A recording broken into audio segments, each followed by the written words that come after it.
Donc bonjour, on se retrouve pour le dernier chapitre du thème 1, à savoir la France occupée autour du régime de Vichy, la collaboration et la résistance. La problématique du chapitre, elle est simple.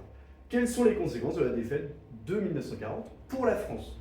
On est toujours dans la Seconde Guerre mondiale, autour notamment de plusieurs personnages, avec le maréchal Pétain qui devient chef du gouvernement et qui le 22 juin 1940 signe l'armistice, notamment dans le fameux wagon qui avait servi à signer l'armistice de 1918. Donc là encore, on peut faire le lien avec la propagande du régime nazi. Qu'est-ce que ça a comme conséquence? La France est condamnée et reconnue coupable. En conséquence, carte que vous retrouvez dans votre manuel, la France est coupée en deux. Au nord, donc là vous le voyez en plutôt vert clair, c'est la zone occupée par les Allemands. Au sud, c'est la zone dite libre, qui va notamment dépendre du régime de Vichy. Nous aurons l'occasion d'en reparler juste après.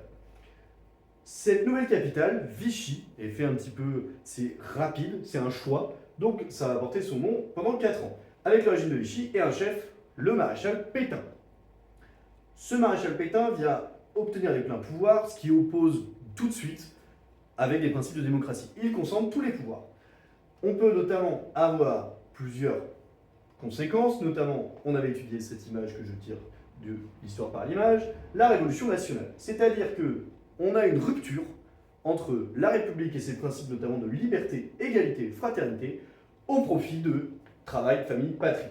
Là encore, une mise en place avec la France d'avant Vichy et la France de Vichy qui doit aller mieux.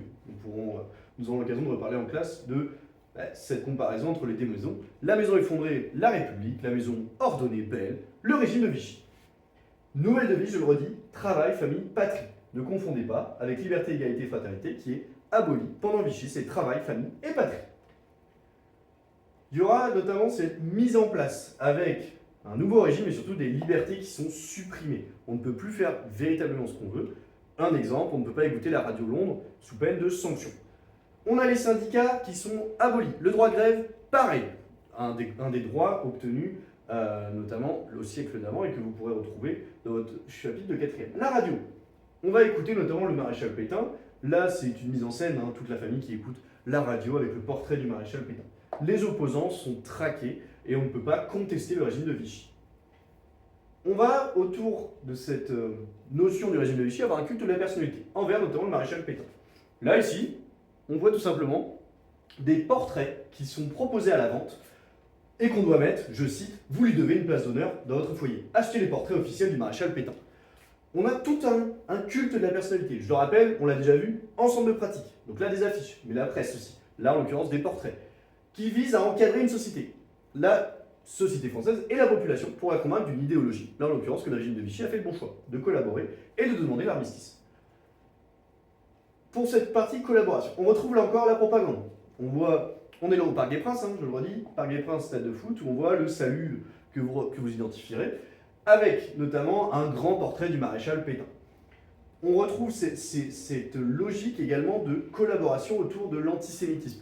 Les Allemands, les nazis, sont antisémites dans leur politique et Vichy va collaborer. Donc vous reconnaîtrez notamment le port de l'étoile jaune qui est rendu obligatoire. Certains vont subir, et les juifs notamment, des interdictions, l'interdiction d'exercer certains métiers, je pense notamment aux petits professeurs que vous avez pu identifier en classe. Et la fameuse étoile jaune pour identifier dans la rue. La collaboration, je le redis, c'est vraiment une politique surtout volontaire de la part de la France et des Français de collaborer, travailler avec l'Allemagne nazie. On a des travailleurs qui se rendent en Allemagne, ce qu'on appelle le STO, le service du travail obligatoire, et on a la création de la milice. La milice, c'est une organisation paramilitaire, on les voit ici, en uniforme ordonné. Leur mission, eux, c'est de chasser et de traquer les résistants. Donc on a notamment des résistants qui ont été arrêtés par la milice. Toujours tirer l'histoire par image. On a également des rafles. Les rafles, ce sont des arrestations de juifs faites par le régime de Vichy. Une des plus connues, c'est la rafle du Veldiv. Entre le 16 et le 17 juillet 1942, ce sont plus de 13 000 personnes qui sont arrêtées et qui vont être déportées, notamment et arrêtées par des policiers et des gendarmes français. Pendant ce temps-là, on a des gens qui, tout de suite, s'engagent dans la résistance. Le fameux appel du 18 juin que nous avons étudié en classe avec le général de Gaulle qui appelle à résister, à poursuivre le combat. Lui, il dit non, il ne faut pas cesser de combattre. Il va s'appuyer sur son empire colonial. La France s'appuie sur l'empire colonial et ses alliés avec l'appui matériel, notamment les marchandises, le matériel, et les FFL qui sont les forces françaises libres, Et on va rapidement promettre la liberté que si on gagne, on remettra des élections et on remettra les libertés qui ont été supprimées par le régime de Vichy, bien sûr.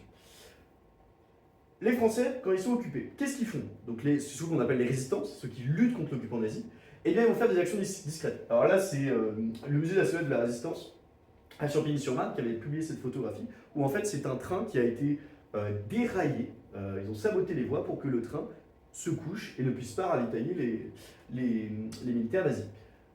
Également, d'autres actions un petit peu plus discrètes. Faire de faux papiers pour faire de nouvelles identités. Tracter auprès des populations. Les appeler à soutenir leurs actions. Des embuscades envers les occupants allemands nazis. Problème pour les mouvements de résistance, ils ne sont pas unis. On en a un petit peu partout, avec des opinions divergentes, des modes d'action différents. Donc il va y avoir une mission pour Jean Moulin, c'est de les unifier. Et c'est ce qu'il va faire notamment avec le fameux CNR, Conseil national de la résistance, qui est créé en mai 1943. Jean Moulin sera d'ailleurs arrêté et déporté. En Allemagne, et au moment de son transfert, il mourra de ses blessures suite à la torture. 6 juin 1944, débarquement en Normandie. Et la libération de Paris a lieu le 25 août 1944 avec les forces alliées. Et ça va donner la mise en place du gouvernement provisoire de la République française. Et ça, ce sera votre dernier thème de l'année sur la France après la Seconde Guerre mondiale. Si vous avez des questions, n'hésitez pas. On se retrouve sur le Quizlet, le pseudo Jujujo 669. Et n'hésitez pas à poser vos questions.